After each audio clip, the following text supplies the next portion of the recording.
దశాబ్దాలుగా సమస్యలతో సతమతమవుతున్న మల్కాజ్గిరి నియోజకవర్గ పరిధిలోని అన్నపూర్ణ సొసైటీ సభ్యులకు ఎట్టకేలకు ఉపశమనం లభించింది. గత వారం సొసైటీ సభ్యులు ఏర్పాటు చేసిన మీడియా సమావేశం మరియు ఆ వార్తలు సోషల్ మీడియాలో వైరల్ కావడంతో అధికార యంత్రాంగం వెంటనే స్పందించింది. ఈ రోజు అన్ని ప్రభుత్వ శాఖల అధికారులు అన్నపూర్ణ సొసైటీ ప్రాంగణంలో పర్యటించి ప్రజలతో నేరుగా సమావేశమయ్యారు. సభ్యులు ఎదుర్కొంటున్న ప్రధాన సమస్యలైన డ్రైనేజ్, రహదారులు, తాగునీటి సరఫరా మరియు శానిటేషన్ వంటి వాటిపై పూర్తి వివరాలు అడిగి తెలుసుకున్నారు. మేము ఎన్నో సంవత్సరాలుగా ఇబ్బందులు పడుతున్నాం. మా సమస్యలు వినిపించుకోవడానికి మీడియా సహాయం తీసుకోవాల్సి వచ్చింది. ఇప్పుడు అధికారులు స్వయంగా వచ్చి హామీ ఇవ్వడం మాకు ధైర్యం ఇస్తోంది అని సొసైటీ సభ్యులు తమ ఆవేదన వ్యక్తం చేశారు. అన్నపూర్ణ సొసైటీ సమస్యలన్నింటినీ దశల వారీగా పరిష్కరిస్తాం. కాలయాపన లేకుండా తక్షణ చర్యలు తీసుకుంటాం. ప్రజలకు మేలు జరగడం మా బాధ్యత అని అధికారులు హామీ ఇచ్చారు.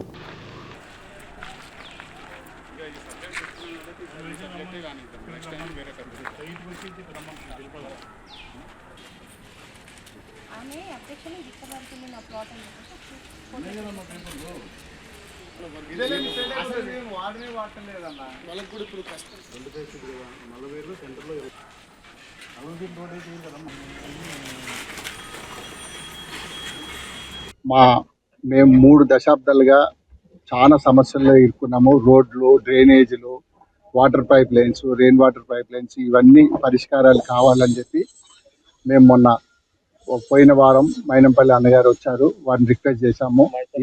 ఈరోజు అందరూ యంత్రాంగం మొత్తం వచ్చి అన్ని సర్వే చేసి అన్ని ఇన్స్పెక్షన్ చేసి అన్ని చెక్ చేసుకొని పోయారు. ఈ సమస్యని తొందరగా పరిష్కరించాలని నేను కోరుకుంటున్నాను.